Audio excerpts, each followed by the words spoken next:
नाम से जो बड़ा मेहरबान और नहायत रहम करने वाला है। अस्सलाम वालेकुम। आज हम बना रहे हैं फिरनी।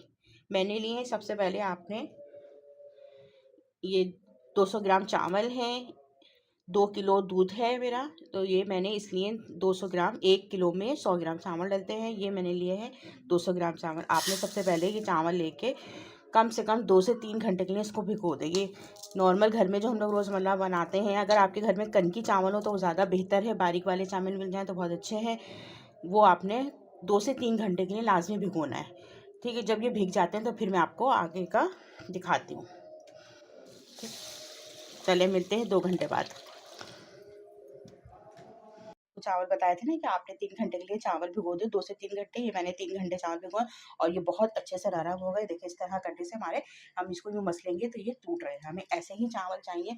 और ये मैंने लिया है 2 किलो दूध, ठीक है। अब आपने इसके अंदर ये है 4 टेबल स्पून मिल्क पाउडर, ठीक है। ये भी आपने किसी भी ब्रांड का लेकर आपने ये भी इसमें शामिल कर लें।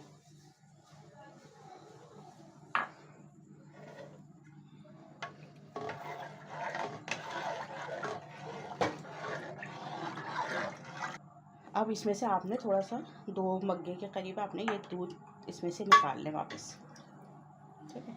अब मैं आपको आगे का बताती हूँ। ये देखें जो मैंने दूध निकाला था उसमें से, ये आपने इसमें शामिल करें, जग में डालें। और ये जो चावल हैं ये भी आपने इसमें डाल दें।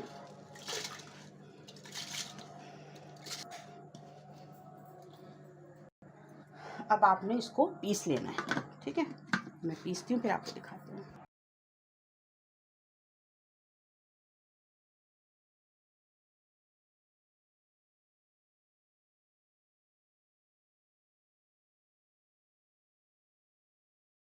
ये देखिए मैंने पीस ली। ये इस तरीके से हमें बारीक बारीक सा होना चाहिए, बहुत बारीक पाउडर ना बने, बिल्कुल दाना होना चाहिए। देखिए दाने दाने आपको लग रहे होंगे ना, इस तरीके से रहना चाहिए।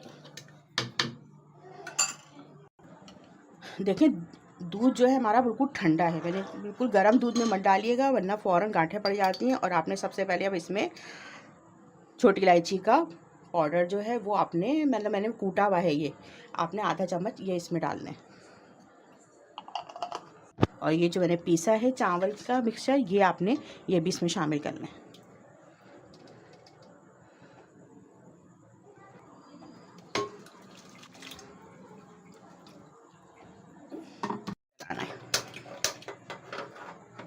देखिए मैंने चूल्हा जला लिया। अब हमने इसको चावल को गलाने तक पकाना है। इतना पकाना है कि ये गाढ़ी हो जाएगी। चावल इसमें जब गल जाएंगे तो ये गाढ़ी होना शुरू